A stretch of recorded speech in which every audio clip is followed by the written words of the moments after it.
변화는 사진에서 먼저 시작되었습니다. 가족사진, 졸업사진, 여행사진. 처음에는 아무도 눈치채지 못했습니다. 어느 날 사진을 다시 봤을 때 이상함을 느꼈습니다. 분명 사람은 여럿인데 시선이 한쪽으로 쏠리지 않았습니다. 얼굴이 보이지 않았기 때문입니다. 정확히 말하면 사라진 것이 아니었습니다. 번져 있었습니다. 마치 물이 묻은 종이에 잉크가 퍼진 것처럼 처음엔 한 사람, 그 다음엔 두 사람, 그리고 사진을 볼 때마다 번진 얼굴은 늘어났습니다. 공통점이 하나 있었습니다. 가장 최근에 이사 온 사람, 그 사람의 얼굴이 가장 먼저 사라졌습니다. 사람들은 사진을 뒤집어 놓았습니다. 보고 싶지 않았기 때문입니다. 하지만 보지 않아도 알 수 있었습니다. 사진 속에서 누가 지워졌는지 거울도 안전하지 않았습니다. 아침에 세수를 하다 문득 거울을 보면 낯선 느낌이 들었습니다. 분명 내 얼굴인데 어딘가 어긋나 있었습니다. 눈과 코와 입은 있었습니다. 그런데 표정이 없었습니다. 웃으려고 해도 입꼬리는 움직였지만 웃음은 완성되지 않았습니다. 마치 연습 중인 배우처럼 어느 날 한 사람이 말했습니다. 어제보다 얼굴이 덜 보이는 것 같아요. 사람들은 그 말을 부정하려 했습니다. 하지만 부정할수록 현실은 더 분명해졌습니다. 휴대전화, 카메라로 셀카를 찍어보았습니다. 촬영 버튼을 누르는 순간 화면이 잠시 멈췄다가 저장되었습니다.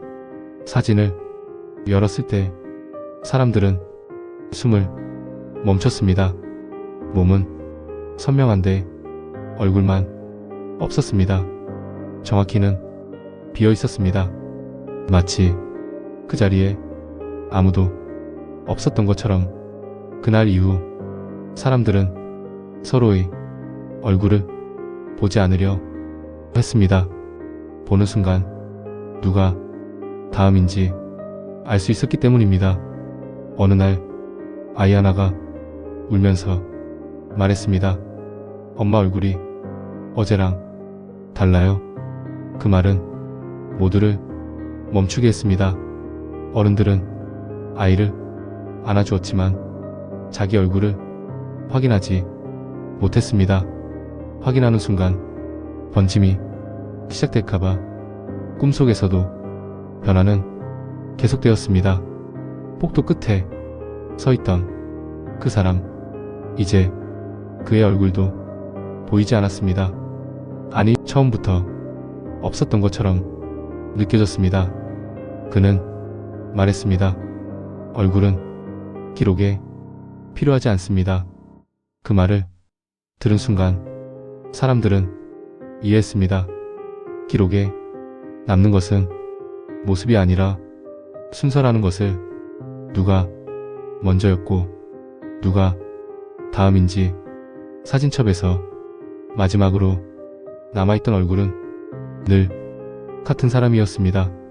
아직 꿈을 끝까지 보지 않은 사람, 아직 문 앞까지 가지 않은 사람, 아직 이야기를 끝까지 듣지 않은 사람. 지금 이 순간에도 어딘가에서 얼굴 하나가 사라지고 있습니다. 이야기를 듣고 있는 당신의 얼굴은 아직 괜찮습니까? 사람들은 마침내 깨닫기 시작했습니다. 문제는 사람이 아니라는 것을.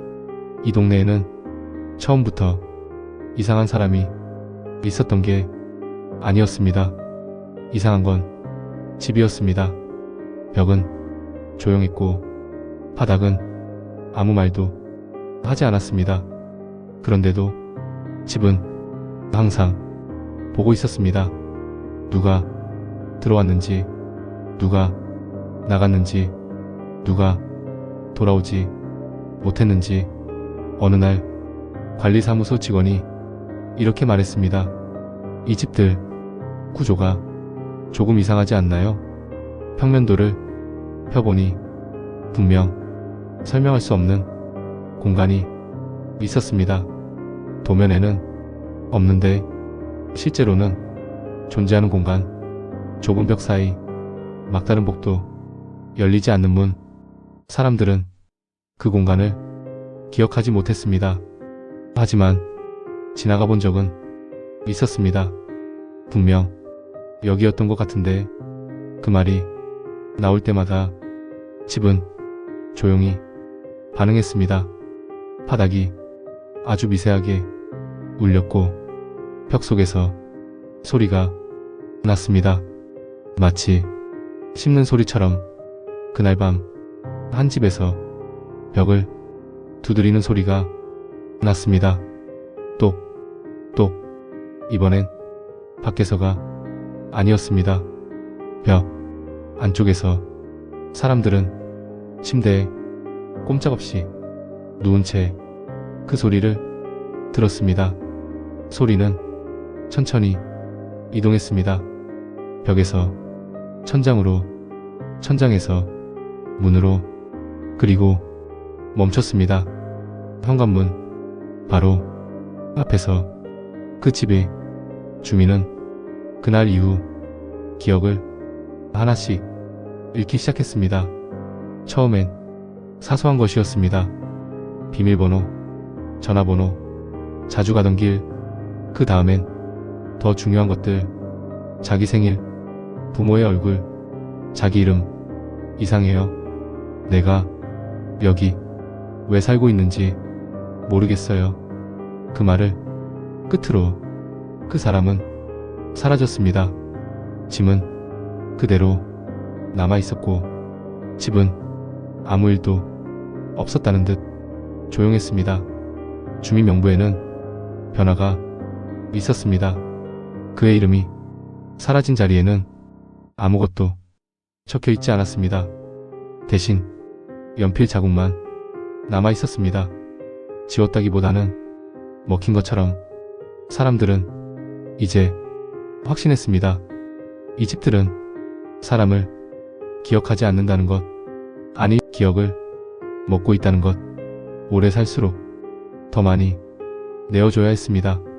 이름, 얼굴, 관계, 존재 이유. 집은 그 대가로 안전을 주는 것처럼 보였습니다. 아직 남아있는 사람들은 밤을 무사히 넘길 수 있었습니다. 하지만 대가는 쌓이고 있었습니다. 꿈속의 복도는 이제 집 구조와 닮아 있었습니다. 같은 코너, 같은 벽, 같은 막다른 길. 그리고 복도 끝에는 문이 하나 더 생겼습니다. 그 문에는 번호도 이름도 없었습니다. 다만 손자국이 여러 개 겹쳐져 있었습니다. 그 사람은 그 문 앞에 서서 말했습니다. 여기가 마지막입니다. 사람들은 그 말의 의미를 묻지 않았습니다. 집이 이미 대답하고 있었기 때문입니다. 집은 기억을 먹고 사람은 조용해집니다.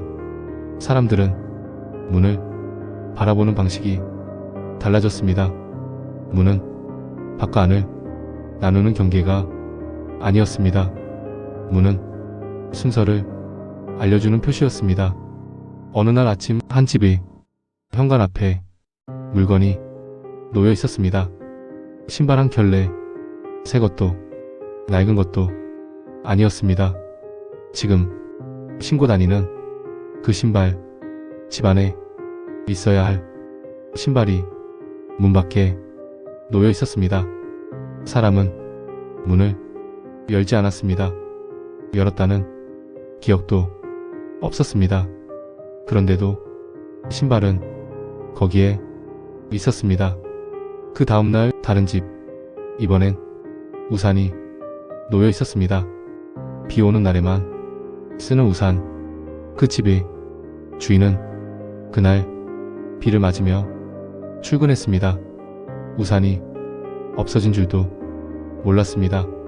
사람들은 이제 문을 열어보지 않았습니다.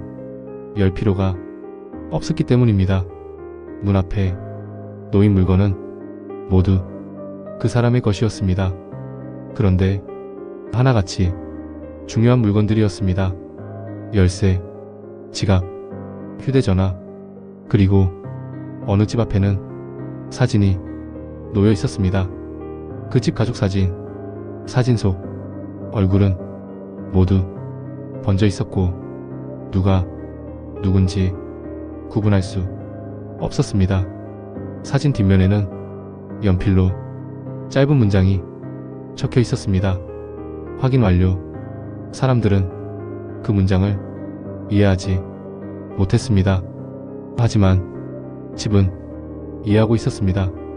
그날 밤 새벽 2시 17분 문 두드리는 소리는 더 이상 밖에서 들리지 않았습니다. 집 안에서 들렸습니다. 정확히는 현관문 바로 뒤에서 똑똑 문을 열지 않아도 알 수 있었습니다. 누군가 거기에 서 있다는 것을. 숨소리도 발자국 소리도 없었습니다. 그런데도 존재는 확실했습니다. 한 집에서 용기를 낸 사람이 있었습니다. 그는 문에 귀를 댔습니다. 그리고 처음으로 문 너머의 소리를 들었습니다. 종이를 넘기는 소리, 펜이 종이를 긁는 소리, 그리고 아주 낮은 목소리. 소지품 반납 완료. 그 사람은 그 자리에 주저앉았습니다. 다음날 그의 집 현관 앞에는 물건이 하나 더 놓여 있었습니다. 이름표. 어디에도 붙어 있지 않은 이름표. 빈칸이었습니다. 사람들은 이제 깨달았습니다. 문 앞에 놓이는 것은 단순한 물건이 아니라는 것을. 그 사람을 구성하던 것들이었습니다. 기억을 보조하던 것들, 정체성을 증명하던 것들, 모두 하나씩 밖으로 내놓아지고 있었습니다. 꿈속의 복도에서도 변화가 있었습니다. 복도 끝이 문이 열려 있었습니다. 그 문 앞에는 물건들이 놓여 있었습니다. 신발, 우산, 사진, 그리고 마지막으로 거울. 거울 속에는 아무것도 비치지 않았습니다. 그 사람은 그 문을 가리키며 말했습니다. 준비가 끝났습니다. 무엇을 준비한 것인지 아무도 묻지 않았습니다. 이제 물어도 소용이 없었기 때문입니다. 사람들은 어느 순간부터 목록을 확인하기 시작했습니다. 명단, 기록, 출입자 리스트, 이름이 적혀 있어야 할 자리에 공백이 보이기 시작했습니다. 처음엔 오타라고 생각했습니다. 두 번째엔 전산 오류, 세 번째엔 누군가 지웠다고 생각했습니다. 하지만 그 공백은 계속 같은 자리에 남아 있었습니다. 누군가의 이름이 사라진 자리. 문제는 그 자리를 바라보는 사람이 이상한 기시감을 느꼈다는 점이었습니다. 원래 여기에 내 이름이 있었던 것 같은데 그 생각은 끝까지 이어지지 않았습니다. 생각하려는 순간 머릿속이 비어버렸기 때문입니다. 사진에서도 같은 일이 벌어졌습니다. 단체 사진, 사람들 사이에 비어있는 공간, 자연스럽게 벌어진 간격, 누군가 서 있었어야 할 자리, 그 자리를 아무도 이상하게 생각하지 않았습니다.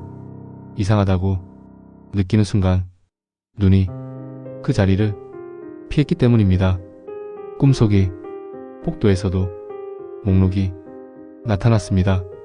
문마다 이름이 적힌 표지판 하나씩 불이 켜졌습니다. 켜진 이름은 현실에서도 존재했습니다. 불이 켜지지 않은 문 하나 표지판에는 글자가 없었습니다. 그 문 앞에 서 있는 사람, 그는 자기 손을 바라봤습니다. 손은 분명 존재했지만 기록은 없었습니다. 그는 이제 확신했습니다. 사라지고 있는 것이 아니라는 것을, 이미 빠져있다는 것을. 현실에서도 비슷한 일이 일어났습니다. 병원 기록, 보험 서류, 주민명부, 모든 곳에서 한 사람의 칸이 비어 있었습니다. 그 칸은 지워진 흔적조차 없었습니다. 처음부터 없었던 것처럼 자연스러웠습니다. 그 사람은 자기 이름을 소리내어 말해보았습니다. 입은 움직였지만 소리는 남지 않았습니다. 녹음기를 켜보았습니다. 재생 버튼을 눌렀을 때 들린 것은 침묵뿐이었습니다. 전화도 같았습니다. 상대방은 받았다고 말했지만 누가 전화했는지는 기억하지 못했습니다. 그는 문 앞에 서 있었습니다. 이제 문은 그를 막고 있지 않았습니다. 문은 그를 기다리고 있었습니다.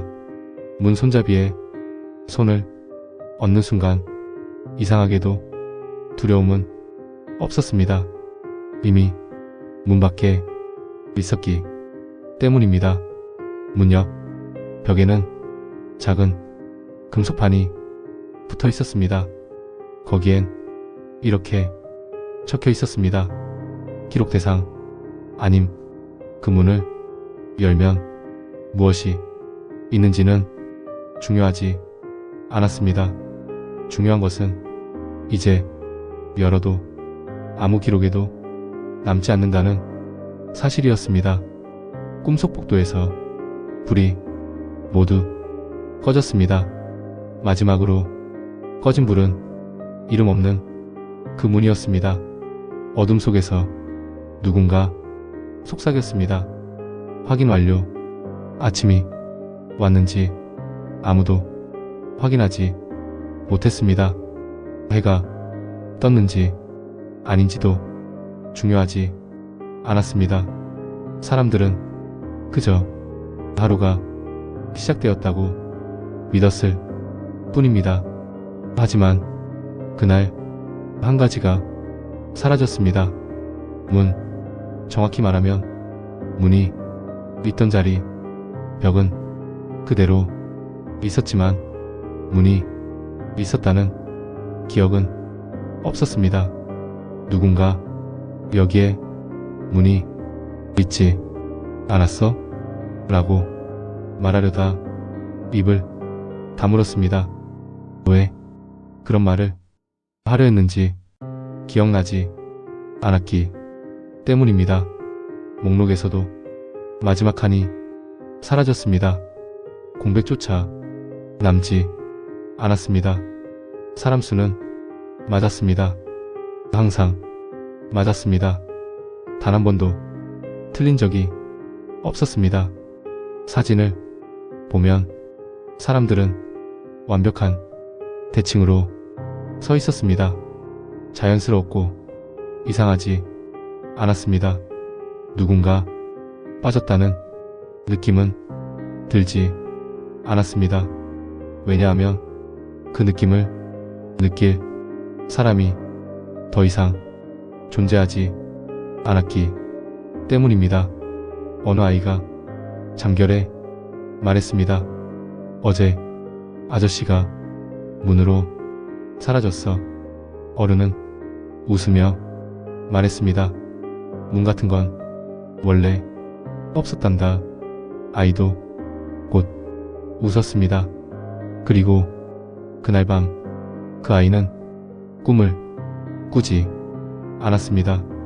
꿈이 없다는 사실조차 기억하지 못했습니다. 기록을 정리하던 사람은 마지막으로 이 문장을 남겼습니다. 아니, 남겼다고 생각했습니다. 하지만 저장된 파일에는 아무것도 없었습니다.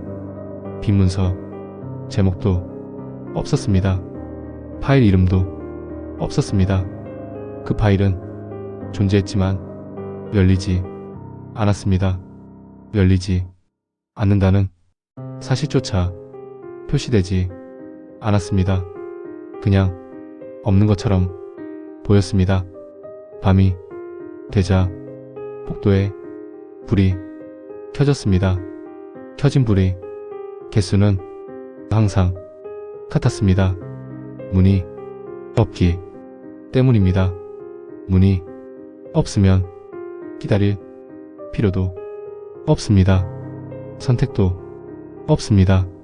들어갈 수도 나올 수도 없습니다. 그날 이후 누구도 문에 대해 이야기하지 않았습니다. 문이라는 단어를 입에 올리지 않았습니다. 이유를 묻지 않았습니다. 묻는다는 개념도 점점 사라졌기 때문입니다. 그리고 지금 이 이야기를 듣고 있는 당신, 여기까지 들었다는 사실을 나중에도 기억할 수 있을지 확신할 수 있나요? 영상이 끝난 뒤 당신은 아무 일도 없었다는 뜻 다음 영상을 누를 겁니다. 그게 자연스럽습니다. 이 영상은 기록을 목적으로 하지 않기 때문입니다. 확인만 합니다. 확인만 하고 사라집니다. 이미 확인은 끝났습니다.